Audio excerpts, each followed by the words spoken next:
What's up, guys? Welcome back to my YouTube channel. If it's your first time here, I'll just give you a brief rundown of who I am and what I do. My name is Logan Murphy. I'm a songwriter, producer, and musician living in Nashville, Tennessee. I've produced over 300 songs for clients in my career, had a hand in over 200 million streams across all DSP, written hundreds of songs, played in bands all across America, and also have a handful of projects in the sync licensing space. Today, I'm gonna do one of my favorite things ever, and that's talk about drums. I love dead, fat, splatty drums. I approach drums this way extremely often when I do folk music, R&B, rock, some alternative, and a handful of other lanes. So I thought it could be really fun to just give you a breakdown of my full approach.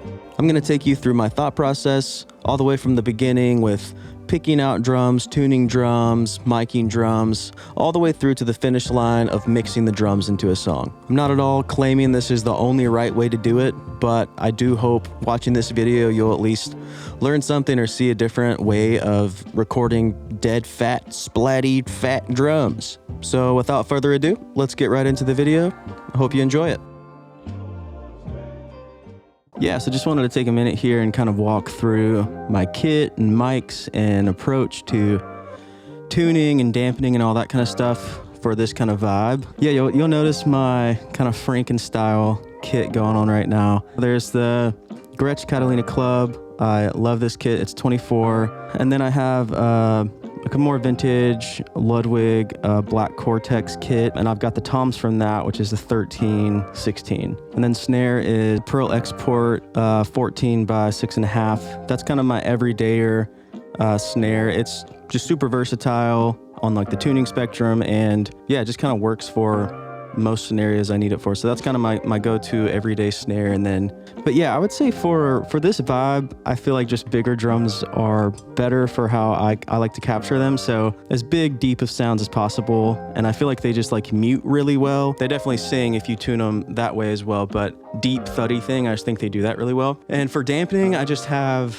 kind of the handkerchief vibe on the toms. And then on the snare, I actually have the more pro rootsy Q handkerchief dampener things. But I feel like the handkerchief approach is just kind of like that classic dead thuddy sound. There's like a couple different things I'll dampen with. I do like t-shirts sometimes, a tea towel or something like that. Like a bit thicker, you get the like ultra dead, like kind of Beatles tone. But this like lets a little tone still just kind of poke through. And so for the fat dead thing, I kind of just go with the handkerchief vibe, and I feel like it just captures well with the mics and everything. And then just kind of walking through the mic setup here. Start with the kick. Got the Shure Beta 52A snare top. I've got the Lauten Audio LS208. I love this mic so much. Bottom snare, just classic 57. Toms, I've got the Shure Beta 98As. They're my all-time favorite tom mic. On the hats, I've got the Warm Audio 84. It's like the Neumann copy. Overheads, I've also got the Warm 87 FETs, which are another Neumann copy. And then on my close rooms, I've got the stereo Cascade Fatheads. And then all that is running over to my WA 273 racks. I've got 8 channels of that, and so typically what I do is I run like the core of the kit through the 73s and then into the room. And then for like my rooms and my percussion setup, any additional mics that I want on the kit, I run those separately through different channels, but keep just like the core, the meat of the kit, all going through the same stuff. And I just kind of found that that's what I like. Yeah, and so I'll just kind of go through here, show you like some A and B for some of the dampening stuff. So just on the toms here, it's kind of fun to hear with and without the old hanky. So without, so definitely, you know, sings a bit more, a lot more resonance and tone. And then handkerchief just kind of like, just takes enough of it away to where you're still letting it breathe and sing a bit, but it just kind of like contains it, shortens the transient and all that kind of stuff. Yeah, so pretty perfect for this vibe. I'll show you the A and B for the floor tom here. All right, with handkerchief. Yeah, I really love what that's doing to the toms. But I would say a lot of how I get the sound for this approach is really performance first. And then that's like the foundation that we can build on and have fun with on the back end with effects and how hard we can like play with the sounds, you know? And so I would say probably max dynamically, I'll ever play at a 5 for this sound, getting that sweet spot out of them, but not overplaying and like choking everything out. I'll even just show you here like the difference in dynamics on like the rack tom. I'll start with a 3 and then I'll play like a 9 dynamically, and you can just hear the difference and how much like it's choking the tone out.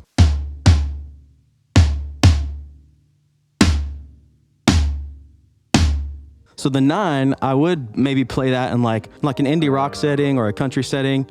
But I feel like for this vibe, I'm really just wanting to like lean into the kit, if that makes sense. Dynamically, just kind of like letting the processing kind of do its thing versus me really like digging in, because there's just like not a ton of need to. So before we head back in and kind of show you what I'm doing on the back end, I'll just play for a second here to kind of show you like what the mics are doing totally raw with no processing at all. So you can kind of A/B like what we're doing down the road in the mix phase. So here we go.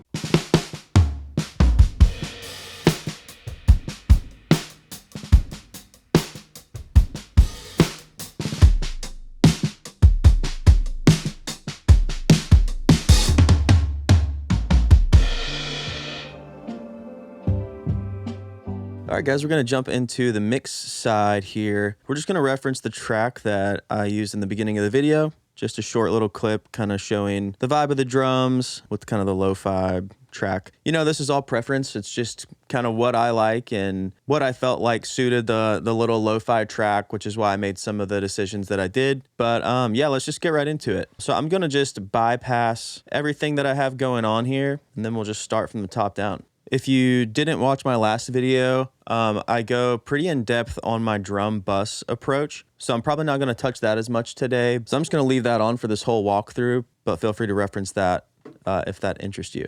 Let's maybe just listen to the drums totally raw, just to get our wit about us as far as like what we're working with here.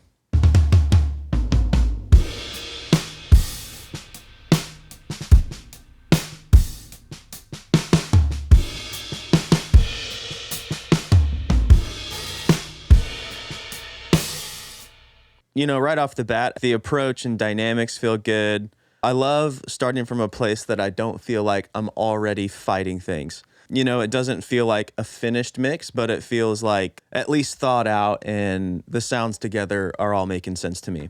So let's just dive right in with the kick. Yeah, so first in the chain, just a little Pro Q3. All I'm doing really is kind of just carving a touch of the mud, and then 135 to 140, I feel like that's where a lot of the resonance happens. And so I'm just taming a bit of that. Yeah, and down here, this might seem kind of odd, but basically in every track and every session, I'm doing some sort of high pass. It just kind of like cleans out any unwanted subfrequencies just to get rid of anything that's not really audible. And then up next, after a little EQ shaping, going into some compression.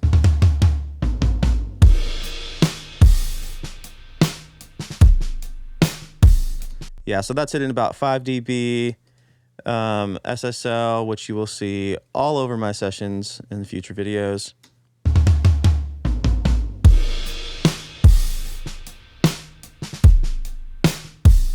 Yeah, so I've got a slow gate happening. For this more like round drum approach, you'll see on a lot of the tracks, I'm kind of carving out a good bit of like the slappiness of the kit. So I'm definitely doing that on the kick as well. And the Beta 52, it definitely like leans that way anyway. So taking care of some of that. And then up next, this is a Secret Weapon plugin, black box, saturation.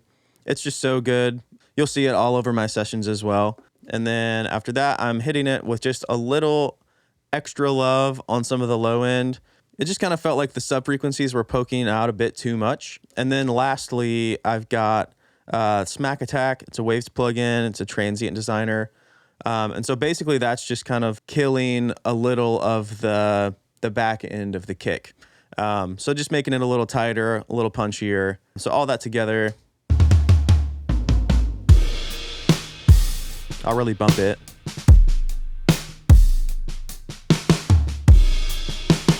Yeah, and so you can kind of see what that's doing even just visually to the kick drum. Moving on to snare. I'm going to approach these just like as a unit, snare top and bottom. And this is the Slate Digital gate plugin. It's a little scientific for my brain, but essentially it works more of like a frequency-based gate instead of solely a volume gate. So it really just tightens up kick, tom, snare.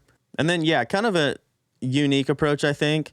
Right off the bat, I'm going to hit it with a little bit of crunch and saturation. I do that before EQ shaping and compression and stuff because I really want it to be like a part of the sound instead of just like an additional character thing, like as more of an afterthought. So I throw that in. Yeah, so that's doing some cool stuff. Right down to Pro Q3. Yeah, basically just carving out some of the nasty, kind of mid stuff, and then just getting a little more of the presence. Going down to SSL again, getting rid of a little of the slappiness, just a touch above where we were getting presence. And this should be compressing a little bit too. I'm not hitting this one as hard, should just be touching around 3 dB. Yeah, you can see there. And then getting just a little more love on the bottom end, going a step down, distressor, amazing compressor. Yeah, so hitting that fairly hard around -6. And I'm being a little more surgical with what frequencies I'm cutting here. I do this trick a lot where I'll double stack plugins like this. So on the top end of the chain, I'm doing more like broad strokes, trying to just tone shape. And then getting deeper into the chain, I get a little more surgical with finding like the exact frequencies that feel like they're poking out in a bad way. Yeah, so that's really starting to come together to me. And then again, just a touch of smack attack. That's just really taken off like a touch of the transient. With, without. Back in. Yeah, so fairly subtle. Moving on to snare bottom. Yeah, so really from even the top of the chain with snare bottom, I'm really aggressive with decisions. And on the way in, it's hitting my two-way pretty hard. Probably hitting -10 on the way in, just really slamming it. It gives more life and like a longer like sizzle to the snare rattle. So I'm already hitting about -10 on the way in, and then the distressor should be hitting around -6. Yeah. And then right after that, getting rid of some of that mid grossness again, being a little more surgical with some of the high mid stuff, getting rid of some more mud, and then being a bit aggressive on the gate here. Since we're compressing so hard, I want to still have control on, how long that sizzle lasts or how much it's poking through. So doing some of that with the gate. Yeah, so I'll A/B this here. You can really hear like what that's doing to the snare sizzle. Yeah, and back in here, it just really controls it. Yeah, that's awesome. So I mentioned out there, these are my favorite tom mics. I feel like when they mic up, they just sound like a tom, which kind of sounds funny. But I feel like more directional, dynamic sort of tom mics, I'm really fighting with it to kind of like tone shape it back into sounding like a tom. Yeah, so right out of the gate here, I'll solo the rack and floor tom and just kind of give you a peek, like totally raw, going right in. They sound like toms to me, Like, I honestly feel like I could leave those alone and probably would be happy with them. But we're not going to do that. So getting rid of some of the 100 hertz resonance, jumping down to the SSL chain again, getting rid of some of the slap. I wouldn't do this for every genre, but I just feel like I really want everything to just feel compact and controlled.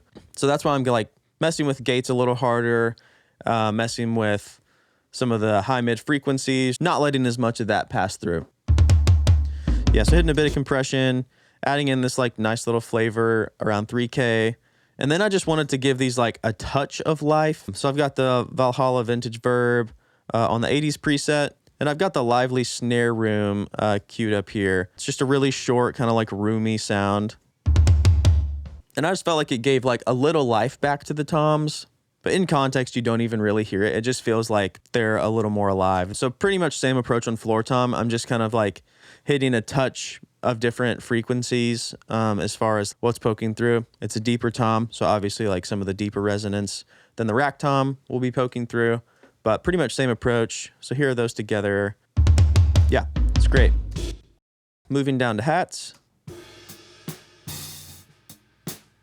I'm personally just a big fan of a pencil condenser on a hi-hat instead of like a more directional or dynamic mic. But with that, there's like a whole lot of the rest of the drums that you don't want in your mix that naturally bleed. Probably with the hat mic more than anything else, I'm doing more like correctional stuff. So being pretty aggressive on some EQ, rolling off top and bottom, and getting rid of just some of the gross. Moving down, I'm doing a touch of saturation, and that's more just kind of like preferential for the crunchy vibe that we're going for. Moving down again, getting rid of even a little more of some of that high mid stuff. And I'm actually compressing pretty hard. I'll show you why here in a second. Yeah, so I wouldn't say this always works, but throwing more transient designer on hats for this vibe, it really just like tightens up the kit, and it doesn't let as much of the chaos that's going on around the kit bleed through the hat mic. And this definitely wouldn't work if it was more like riding like an open hat or anything like that. But with these mostly being closed and I just want it to feel like chirpy and tight, I feel like I go pretty heavy with killing the sustain of the transient. So yeah, so in context, it just really feels like it tightens things up. Moving on to the overheads. So again, just starting out with some EQ stuff on my top two plugins. They're doing kind of different things. That's why I have those back to back. But oftentimes I'll approach a chain by doing EQ before compression, just so that way what's compressing is kind of like the more honed in controlled tone versus compressing first and EQing later. You're kind of like compressing everything and then trying to carve out what's already being compressed. And so I just feel like the order of operations there is kind of important, especially on like overheads and rooms, as we're kind of being more particular with like the picture of the kit, if that makes sense.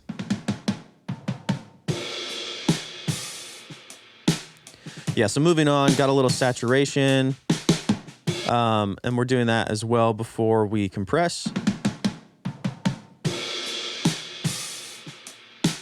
Yeah, and my approach for overhead compression and room compression, for this vibe at least, is really just to control the kit instead of like slamming really hard as I would with like maybe a rock record or something like that. It's just really kind of taming like the louder parts of the kit.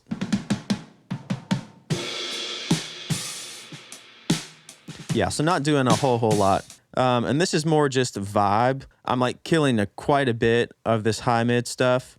And I just feel like that kind of suited the more lo-fi jammy thing.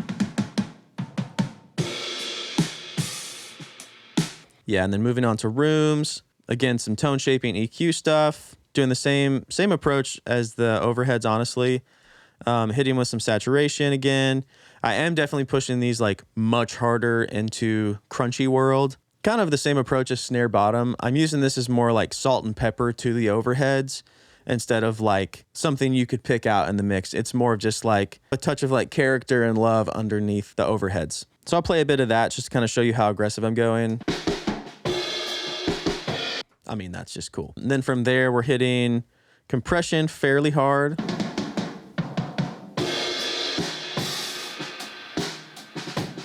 Yeah, and again, this is more just like salt and pepper to the overheads. Because, you know, if these were bumped like way loud in the mix, the vibe would feel off. Post-saturation and compression, this nasty little frequency was sticking out pretty hard, so I just went ahead and killed some of that. That's kind of the walk down of the whole kit. I'll just play this one more time, kind of like A and B, what I got going on, just to kind of give you a full picture one more time.